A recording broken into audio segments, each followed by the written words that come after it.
اهلا بيكم معانا في قناة اكلة ترندي. النهاردة هنعمل لكم اكلة سريعة وجميلة وطعمها لذيذ جدا. مكرونة بايه؟ بالسي فود. شايفين شكلها حلو ازاي؟ هنعملها بقى على طريقتنا بطريقة سهلة، اي حد يقدر يعملها. هنعملها خطوة بخطوة. المبتدئين يجهزوا بقى معانا الورقة والقلم ويكتبوا المقادير، وان شاء الله يعملوها احسن مننا. هحتاج نص كيلو جمبري. انا هجيب الجمبري زي ما حضراتكم شايفين شكله كده، هبدأ اقشره. نقشره بالطريقة دي، نشيل القشر اللي عليه كله.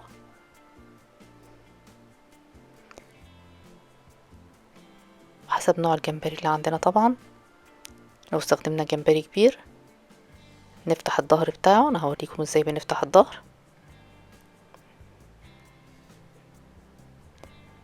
اما بنفتح الظهر كده بنلاقي حبل كده من الرملة، بنشيله. الجمبري صغير ما بيبقاش موجود فيه، بس الكبير بيبقى موجود فيه. نشيله وننضفه، نشيل الراس ونشيل القشر نفس الطريقة. للناس بقى اللي اول مرة تستخدم الجمبري، طريقته سهلة، ما فيهاش حاجة خالص. ده شكله. هنقشر كل الكمية اللي عندنا. المكرونة دي لذيذة، انا هستخدم فيها المكرونة الشرايط. ممكن نستخدم السباجيتي عادي او اي نوع مكرونة احنا بنحبها. المهم هنعمل الخلطة الحلوة دي، هتطلع تحفة وهتعجبكم قوي. حتى اللي مش بياكل الاسماك هيحبها، لان طريقتها سهلة وطعمها لذيذ جدا. طعم الليمون كده بيبقى ظاهر فيها، تحفة. انا هستخدم في الوصفة دي الجمبري والكاليماري. انا مقطعة الكاليماري كده حلقات. هستخدم الاول في طاسة على النار ربع كوباية من الزيت. يا دوبك الزيت يسخن كده هنزل بالكاليماري زي ما قلت لحضراتكم. استخدمت ربع كيلو مقطعة حلقات كده. هننزل بيه كده الاول والطاسة تكون سخنة. نحاول على قد ما نقدر ما ننزلش المية. الاكلة دي مفيهاش ريحة ولا طعم الزفارة خالص، هتلاقوها لذيذة. وزي ما قلت لحضراتكم اللي مش بياكل اسماك خالص هيحبها. هحط كده معلقة من الزبدة، هي دي اللي بتدي بقى ايه التركية الحلوة واللون الحلو كده. ونقلب. لازم النار بتاعتنا تكون عالية على قد ما نقدر.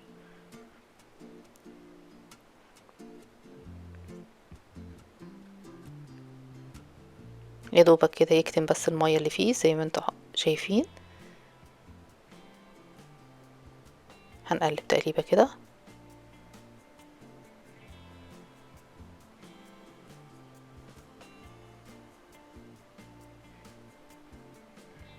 دلوقتي بقى هنعمل ايه؟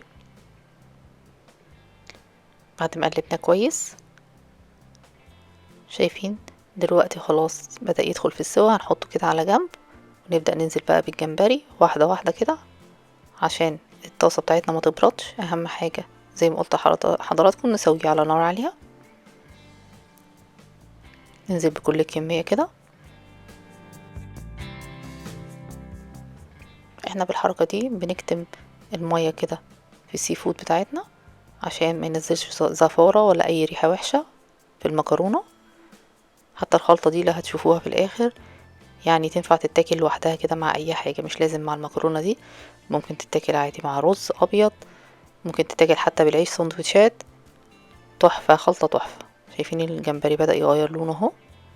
بنقلبه كله زي ما قلت لحضراتكم. ممكن نعمل معاها كده صوص افوكادو ونعملها راب كده، زي كده تشيكن راب كده ساندويتش، بيبقى طعمه حلو قوي. بس هنعمله طبعا بالجمبري والسي فود. هنزل هنا بقى ايه بمعلقة من الثوم المفروم في النص كده. نقلبه كده عشان يدي ريحة حلوة وطعم طبعا احلى. بننزل بكوباية طماطم متقطعة مكعبات صغيرة كده على قد ما نقدر. ونقلب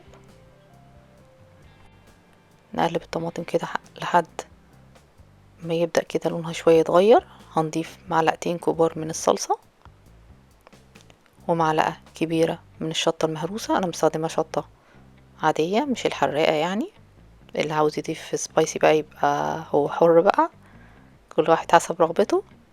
ونص معلقة من الفلفل الاسود، ومعلقة كبيرة من البابريكا. ونقلب بقى، والروايح بدأت تطلع علينا اهي. نقلب تقليبة كويسة عشان البهارات كلها تختلط مع السي فود. ممكن لو عندنا قطع سمك صغيرة برضو ممكن نضيفها عادي، تطلع طعمها لذيذ برضو. هنقلب كده ونضيف معلقة كبيرة من الملح. نقلب الملح بتاعنا. الملح طبعا اول ما بيتحط الريحة بتطلع جامد، بتظهر. طبعا هو كده خلاص يعني دخل في السوا. كوباية من الفلفل الأصفر متقطع مكعبات. بعد ما حطينا مكعبات الفلفل الأصفر بنقلبها كده. لو عندنا فلفل أخضر نستخدمه أو فلفل أحمر عادي، مفيش أي مشكلة. دلوقتي بقى هنضيف كوباية من شرايح الليمون. أنا استخدمت الليمون الأصفر. ونقلب. كل الحاجات اللي بنحطها دي بتدي طعم روعة. شرايح الليمون دي بقى بتدي طعم تحفة تحفة. أول ما نحطها كده بتبدأ الريحة تطلع. هنضيف بقى كوباية من المية عشان يكمل سوا السي فود، وعصرة ليمونة كده أو نص ليمونة من كبيرة. هنسيبهم بقى يغلوا غلوتين كده على النار، ونقلب كده كويس. دلوقتي بقى هنضيف نص كوباية من الكريمة. هنقلبها. انا الكريمة بتاعتي بحفظها في الفريزر، مفيش اي مشكلة عشان ما تبصي. قلبها كده بتدي طعم كده فظيع وبتخلي الصوص يتقل كده.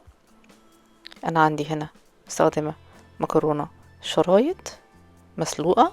هننزل بقى بالخلطة الروعة دي عليها في طاسة على النار. نستخدم في طاسة اكبر طبعا او حلة، مفيش مشكلة. ونبدأ نقلبها كده بالراحة شوية شوية. بعد ما نقلبها كده وتختلط كويس، انا شايله شويه من السي فود دول نفسهم، نفس اللي انا عاملاهم، عشان احب احمرهم شويه كده في الطاسه زي ما حضراتكم شايفين، مع ليمونه كده مقطوعه نصين، ليمونه صفرة عشان بتدي طعم حلو كده. هنحطهم على الوش نحمرهم شويه كده زي ما حضراتكم شايفين في معلقه زبده من نفس السي فود اللي احنا استخدمناه في المكرونه. بنشيل شويه على الجنب، والليمونه دي كده كده بنحمرها كده شويه. هي بتهرب مني مش عارفه اجيبها، لسه ما اتحمرتش. نقلبها نخليها تتشوى كويس. شايفين اللون حلو ازاي؟ هنحطهم على الوش كده. شايفين شكلها تحفة تحفة تحفة، حتى طعمه كده حلو قوي قوي من غير اي حاجة. جربوه، صدقوني صدقوني هيعجبكم. ما شاء الله شكله تحفة. لو جربتوه على رز ابيض هيبقى حلو قوي قوي. المكرونة هي عندنا ريحتها حلوة قوي. هننزل بقى ايه الخلطة الروعة دي على الوش كده. شايفين الليمون لما اتشوى كده شكله تحفة. مكرونة كأنكم اكلتم في مطعم ايطالي فخم، وانتوا اللي عاملينها في البيت بطريقة سهلة خطوة بخطوة، ما بتاخدش وقت خالص خالص معاكم. ما تنسوش تعملوا لايك للفيديو وتشتركوا في القناة عشان توصلكم فيديوهاتنا اول باول. اشوفكم في اكلة جديدة وبالهنا والشفا. مع السلامة.